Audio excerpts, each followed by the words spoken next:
Hello friends, मैं जीविका फिर से स्वागत करती हूँ आप सभी का अपने यूट्यूब चैनल पे और उम्मीद करती हूँ कि आप सब स्वस्थ होंगे। तो फ्रेंड्स, आज मैं आपके लिए लेके आई हूँ 2 जुलाई का करंट अफेयर, जिसको हम दोनों तरीके से पढ़ेंगे, ब्रीफली भी और क्वेश्चन वाइज भी। और आशा करती हूँ जो अभी तक मैंने वीडियोस बनाई हैं, जितनी भी आपने देखी हैं, वो सभी आपको काफ़ी अच्छी लगी होंगी। और जैसे आपने मेरी पहली वीडियोस को सपोर्ट किया है, ऐसे ही आप आने वाली वीडियोस को भी सपोर्ट करेंगे। तो चलिए फ्रेंड्स, बढ़ते हैं करंट अफेयर की तरफ। तो शुरुआत करते हैं राष्ट्रीय करंट अफेयर से। रक्षा मंत्री राजनाथ सिंह ने अपने वियतनामी समकक्ष सीनियर लेफ्टिनेंट जनरल फॉन वान गियांग के साथ ऑनलाइन बातचीत की।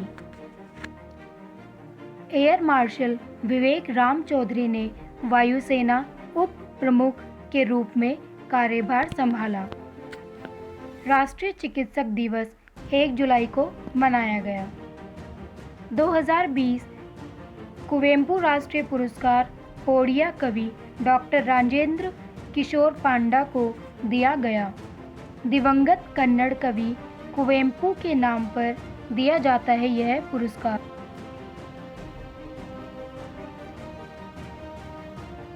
अब बात करते हैं आर्थिक करंट अफेयर्स की।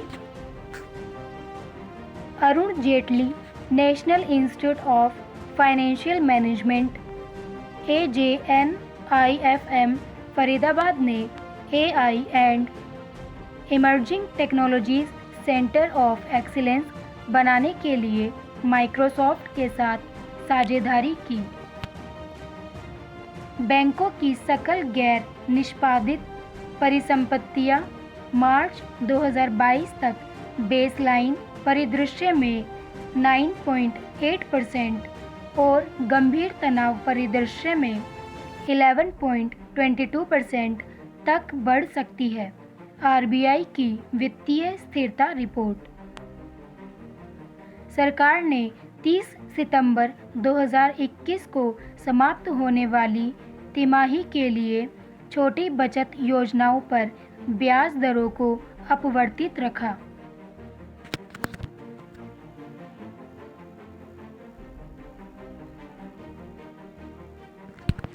सरकार ने प्रधानमंत्री फसल बीमा योजना PMFBY के तहत अधिक किसानों को नामांकित करने के लिए सप्ताह भर चलने वाला विशेष अभियान शुरू किया।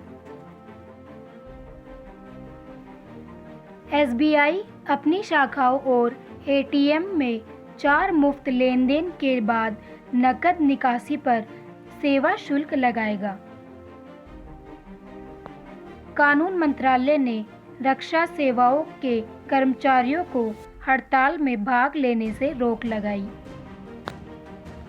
राष्ट्रीय सांख्यिकी दिवस 29 जून को मनाया गया। 1 जुलाई को मनाया गया चार्टर्ड अकाउंटेंट दिवस।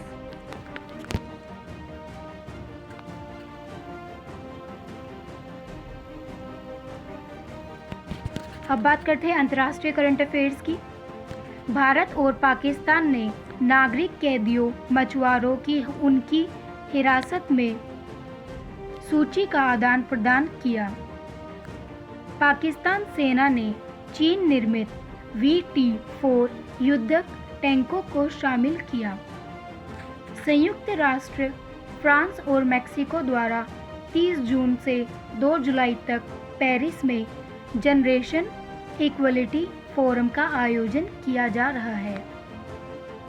पूर्व अमेरिकी रक्षा सचिव डोनाल्ड रम्सफेल्ड का 88 वर्ष की आयु में निधन हो गया। विश्व बैंक ने कोरोना वायरस वैक्सीन फंडिंग को बढ़ाकर $20 बिलियन कर दिया है।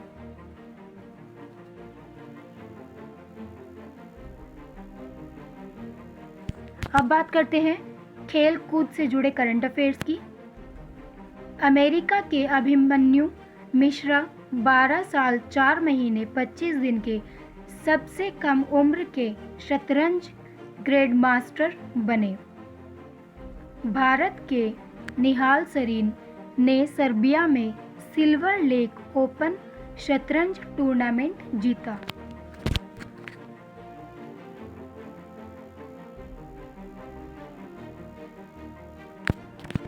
तो अभी तक जो हमारा करंट था वो हमने ब्रीफली पढ़ा है और अब हम क्वेश्चन वाइज इसको पढ़ लेते हैं।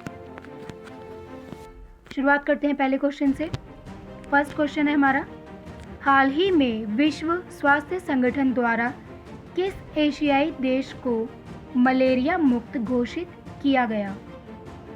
इसका आंसर होगा चीन। विश्व स्वास्थ्य संगठन WHO द्वारा चीन को आधिकारिक तौर पर मलेरिया मुक्त के रूप में प्रमाणित किया गया है। चीन 2016 में श्रीलंका के बाद यह टैग पाने वाला एशिया प्रशांत क्षेत्र का केवल दूसरा देश है। चीन ने लगातार 4 वर्षों तक 0 स्वदेशी मलेरिया के मामले दर्ज किए हैं।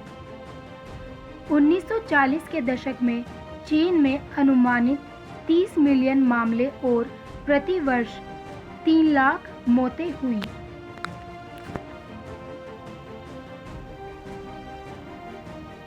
नेक्स्ट क्वेश्चन है हमारा, सऊदी अरब में सबसे बड़ा एयर कैरियर कौन सा है?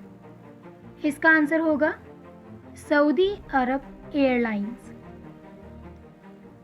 सरकारी स्वामित्व वाली सऊदी अरब एयरलाइंस सऊदी अरब की सबसे बड़ी सरकारी एयर कैरियर है। हाल ही में सऊदी अरब ने दूसरी राष्ट्रीय एयरलाइन शुरू करने की योजना की घोषणा की है। यह हवाई परिवहन यातायात के मामले में सऊदी अरब को विश्व स्तर पर 5वें स्थान पर पहुंचा देगा। इस निर्णय का उद्देश्य देश को तेल से विविधीकरण करते हुए एक वैश्विक लॉजिस्टिक केंद्र में बदलना है।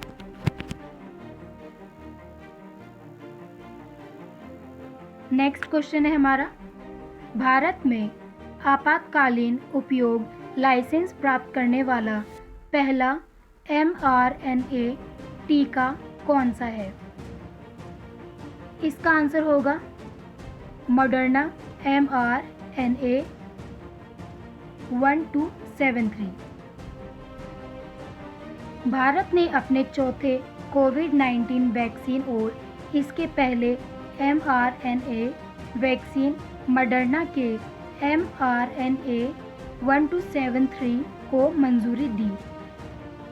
इसे अमेरिका में स्पाइकवैक्स ब्रांड नाम से बेचा जाता है।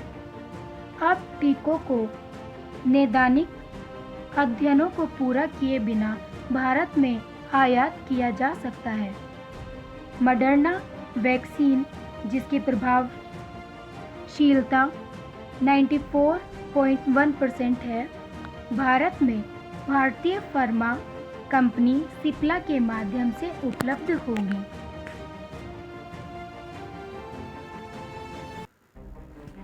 नेक्स्ट क्वेश्चन, कौन सा संगठन TOEFL और GRE परीक्षण आयोजित करता है? इसका आंसर होगा ETS। America based educational testing service TOEFL और GRE सहित कई परीक्षण आयोजित करता है। हाल ही में यह घोषणा की गई थी कि आधार कार्ड को TOEFL और GRE टेस्ट के लिए एक पहचान पत्र के रूप में स्वीकार किया जाएगा।